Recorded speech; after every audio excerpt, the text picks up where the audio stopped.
La la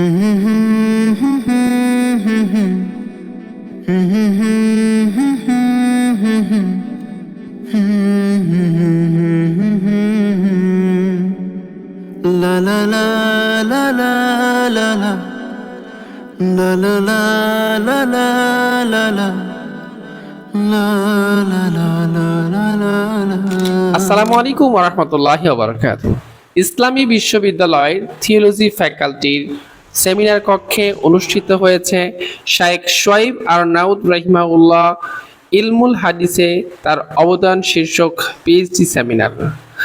এই সেমিনারে গবেষক হিসেবে ছিলেন শায়েখ মোহাম্মদ সাইদুর রহমান হাফিজাহুল্লাহ। এই সেমিনারের প্রবন্ধের শিরোনাম ছিল মুসনাদ আহমদের তাহকিক ও তাকরিজ শায়েখ শোয়েব আরনাউত রাহিমাহুল্লাহ এর গবেষণা পদ্ধতির একটি বিশ্লেষণ। Mind care counselling and psychotherapy centre. মনের স্বাস্থ্য ভালো রাখুন, মনের যত্ন নিন। উক্ত সেমিনারের প্রধান অতিথি হিসেবে ছিলেন professor doctor Mohammad Sekandar Ali sir. বিশেষ অতিথি হিসেবে ছিলেন professor doctor Syed Maksudur Rahman sir, যিনি এই সেমিনারের তত্ত্বাবধায়ক ছিলেন। সভাপতি হিসেবে ছিলেন professor doctor Mohammad Akhtar Hossain sir. এছাড়াও বিভিন্ন ডিপার্টমেন্টের সম্মানিত প্রফেসরবৃন্দ এই সেমিনারে উপস্থিত ছিলেন।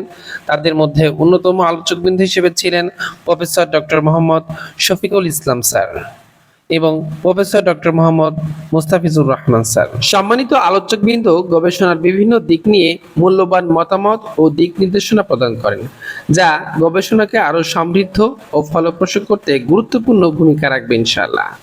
জ্ঞানভিত্তিক সমাজ গঠনে এই ধরনের গবেষণা ও সেমিনার নতুন সম্ভাবনার দ্বার উন্মোচন করবে বলে আশা প্রকাশ করেন উপস্থিত অতিথিবৃন্দ। পরিশেষে দোয়া ও কৃতজ্ঞতার মাধ্যমে সমাপ্ত হয় পিএইচডি সেমিনার। আল্লাহ তাআলা এই গবেষণা ও জ্ঞান চর্চাকে উম্মার কল্যাণে কবুল করুন, আমিন। আসসালামু আলাইকুম ওয়া রাহমাতুল্লাহি ওয়া বারাকাতুহু।